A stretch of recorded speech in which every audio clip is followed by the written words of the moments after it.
We adapt the comics. It's not an exact translation. This is the line that Kevin Feige stated during an interview with the Empire.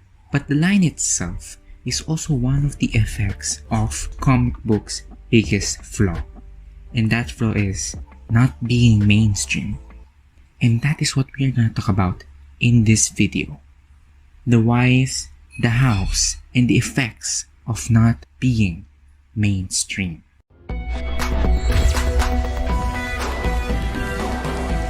The sad truth on why comic books aren't mainstream is because it is just too confusing.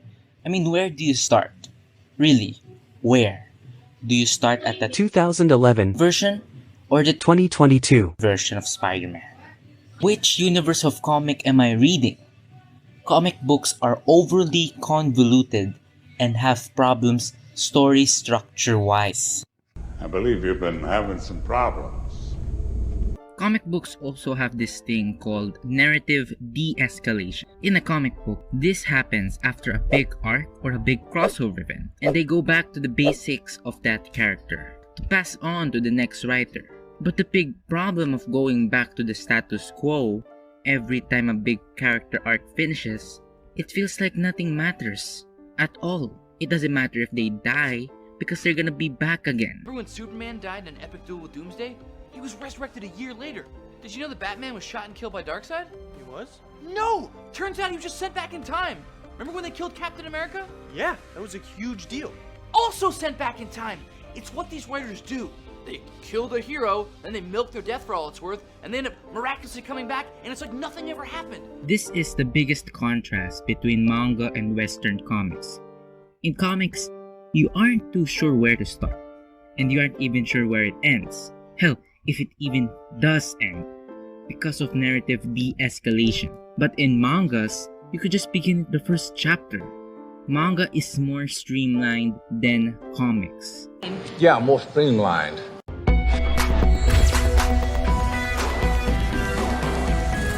Another big contrast between manga and comics is their relationship to the medium that is adapting them. I am talking about anime, movies, and series. The relationship between manga and anime is more mutually beneficial than comics with movies and shows.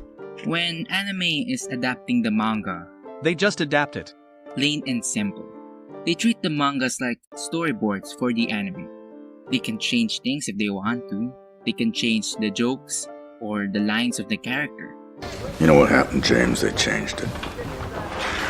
Anyways, when the manga is already popular, that already gives a fan base for the anime. It creates hype. It's hyped, you know? And when the anime is even more popular, that increases the sales of the manga. A mutually beneficial relationship. It's a mutually beneficial situation. But in comics, there's none of that. Comic book fans rejoice when they see a comic book panel adapted to the big and small screen. And that isn't even the worst part when movies change the comics. Like a big change. And the general public loved it. Comic book writers have no choice but to change with it. So that when some people wanted to read the comic books, they won't get confused. It just works. From a business standpoint, movies and shows have more influence on the comics than the other way around. It's the other way around, you know? Now, this doesn't happen to all comic books out there, but this does happen very often in Marvel and DC. And that brings us to the elephant in the room, which inspired this entire video, Miss Marvel. If you didn't know, Marvel Studios changed Miss Marvel's powers. Instead of elongation and changing her sizes like a mix of Mr. Fantastic and Ant-Man, her powers are now the ability to create and manipulate a kind of purple hard light. Like Green Lantern, but, purple. Besides the comic being changed, this is a problem because changing her powers also changes one of her best traits, learning to love her powers for herself. It took 4 issues before she used her powers for herself. No shapeshifting of Captain Marvel. Now, with all that in mind, what do I think of the show? I think the show is good. And that's the problem. Because I am conflicted. If you watch the show, you could see the passion in it. You could see Iman Vellani's passion to make her character, Kamala Khan, as comic accurate as possible. The show gives an amazing representation of Muslim and Pakistani culture.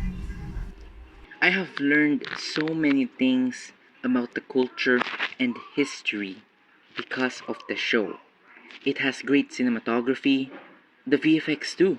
But while I am watching the show, in the back of my head, I know that the comics are being changed. The Kamala Khan in the comics that we know and love will be changed to make her more similar to the MCU version of Kamala Khan.